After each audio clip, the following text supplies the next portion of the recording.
Welcome back, wood fans. I'm Chase, your host of Chasing Wood. Last episode, we got started on our water jug holder. We did a lot of our cuts. Today, we're going to finish with our cuts, get into the drilling, and finish our assembly. The goal being to take it for a test drive before we do any finishing. So without further ado, let's get in the wood dojo and make some magic happen.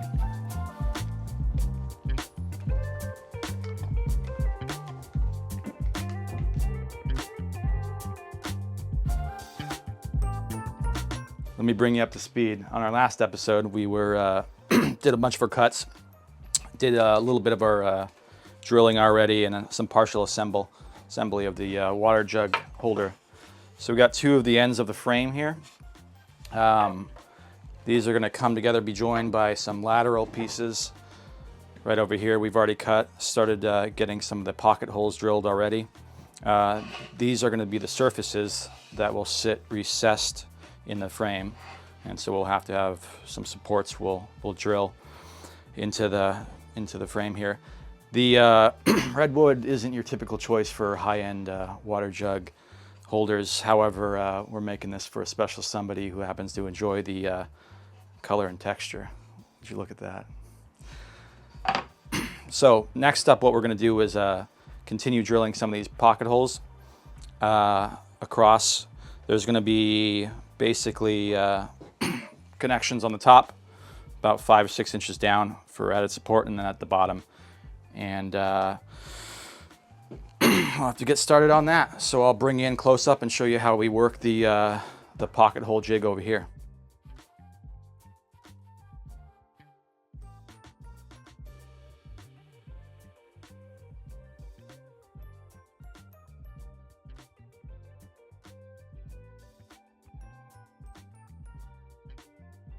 So I'm using a jig here for the pocket holes. This will give us the right angle we want for the right depth. The point of the pocket hole is to allow the screw to sit recessed in the wood so it won't be visible. Also, it'll be able to get a better angle than dead on, give you a better hold.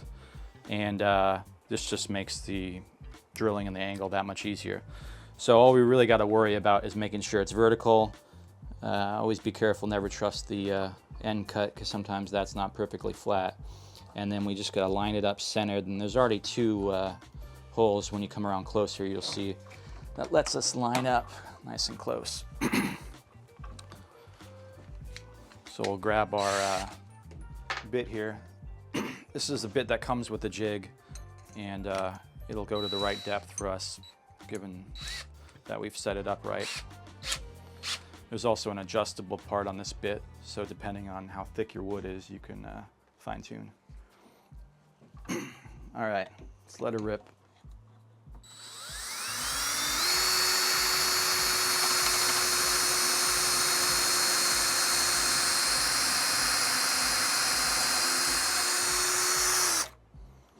There we go, one down.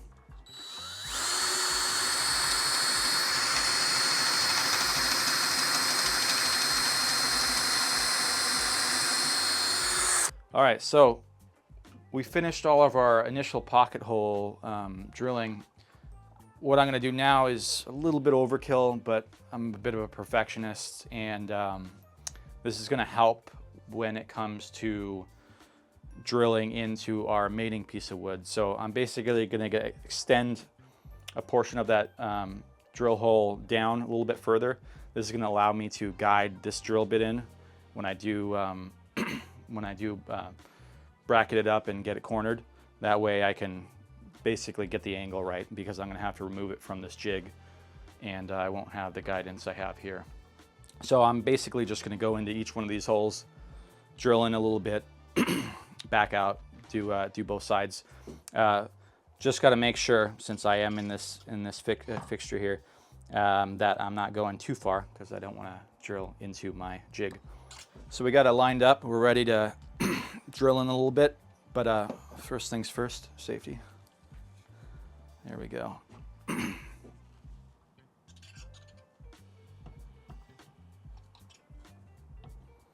you kind of got to feel around there for the, there we go.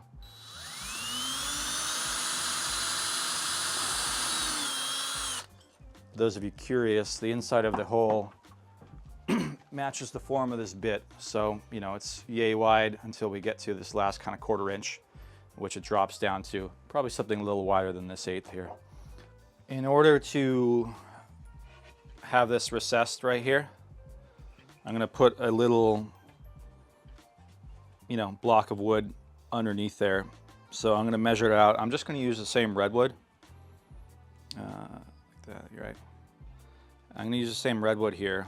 And I'm just going to cut a strip. The only thing is I'm going to cut it lengthwise. That way I have the strength of the grain going with the strip. So I'm going to figure out kind of how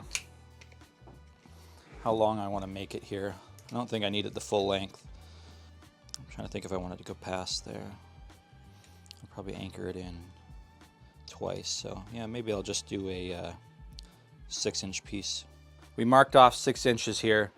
It might not look like much from that angle, but believe me, it's plenty. We're going to draw a line across here and then let it rip with the old miter saw.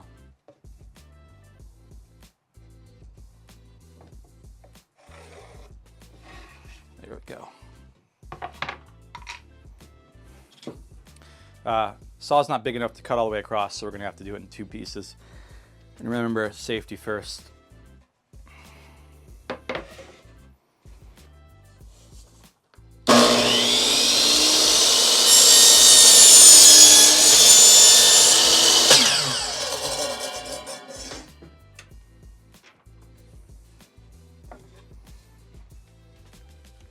Now it doesn't really matter for this cut because we're gonna not really be seeing these pieces, but you'll find a little more tearing happening on the bottom of the saw. So if you are ever cutting a surface you're gonna want to look pretty, I suggest going in from the top.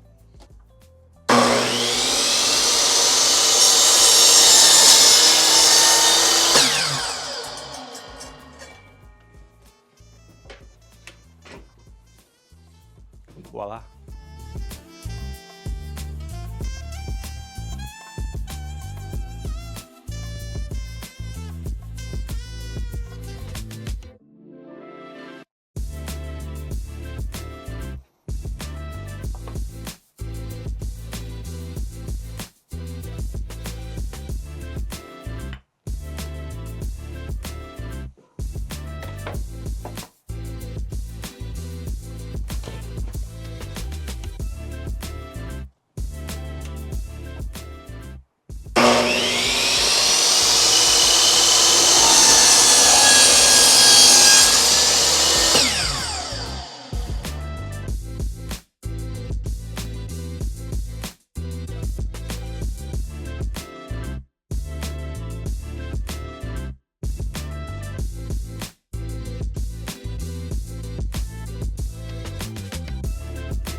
A couple of reasons why I'm driving this in by hand. You know, one is minimize the potential of splitting this little piece of wood here. Lets me utilize a bit of finesse. Secondly, though, why miss the opportunity to get a little bit of a forearm pump going? You know, important thing though is making sure you switch hit after a while. Don't want to give it all to the left or right. Now you'll notice these screws are not flat. Ideally I'd get something that's more of a button type and you'd have flat in the bottom, rounded on top. If I was ambitious I could countersink these, however it's not that necessary because we're not going to see these screws once the product is assembled, so we don't run the risk of the aesthetic hit or them snagging on anything. and they were just what I had available. Let's get that with the other arm there. Yeah.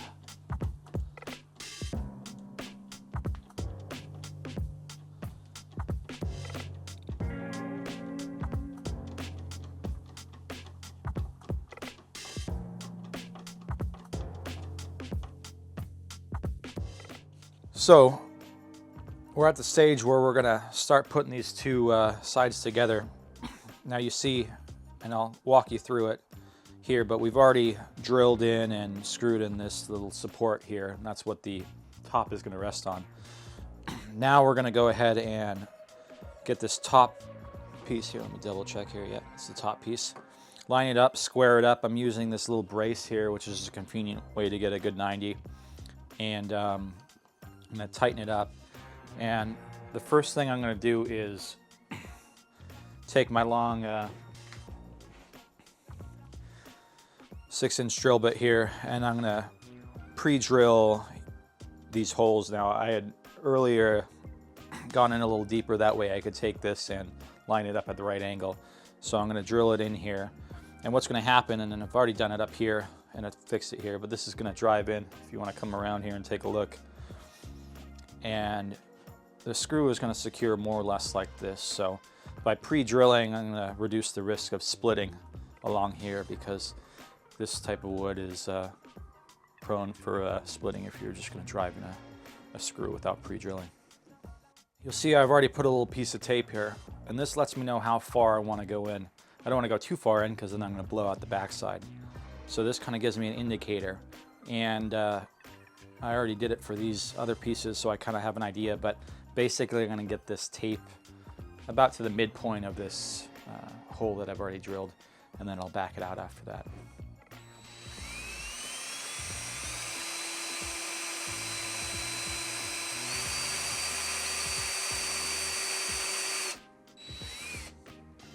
There we go. So by pre-drilling those holes there, pull it back a little bit. By pre-drilling those holes there, I could find out kind of what angle this bit slides in well, and that way I know to kind of keep at that angle.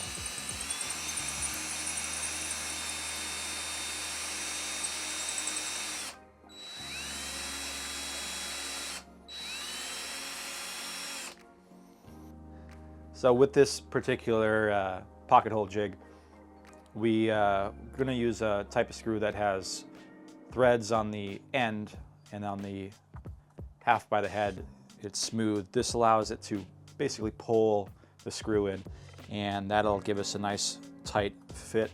And then also these are flat, so it'll really pull on that surface that we made earlier with that specific drill bit. So we're just going to slowly drive these in. Really got to be careful we don't split anything.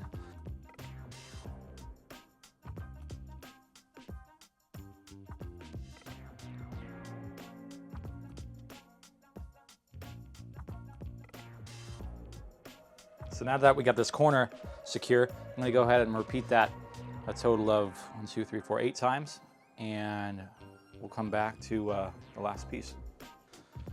All right, so during the break, I went ahead and drilled out the rest of the holes here through and through.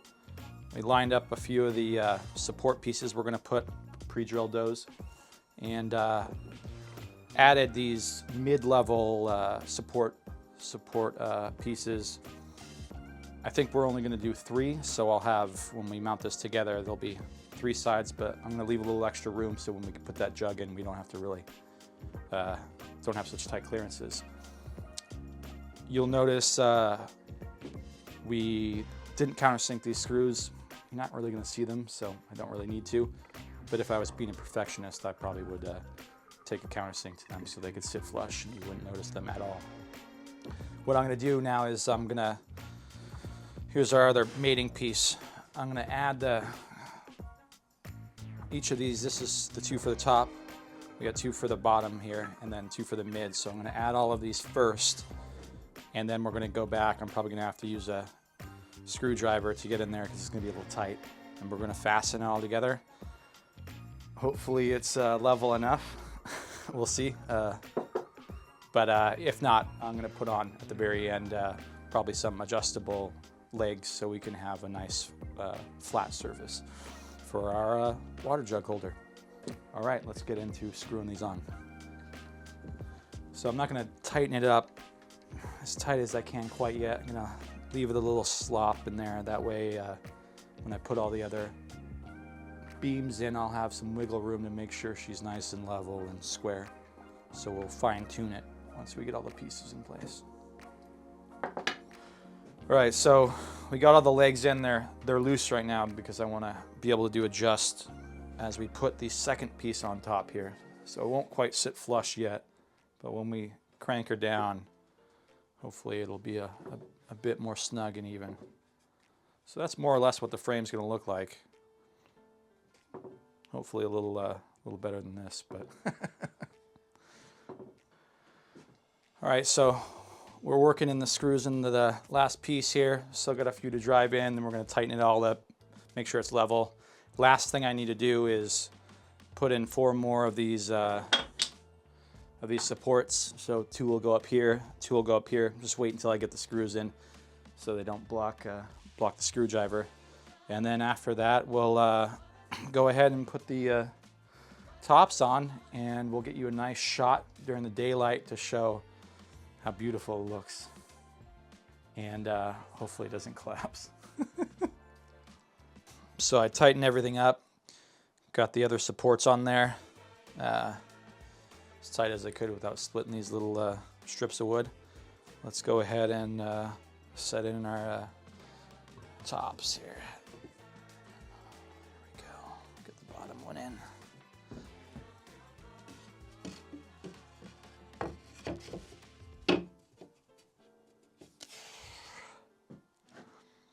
Voila. It's good to get decent blood flow so your brain's on point and your mind is focused when you're in the dojo.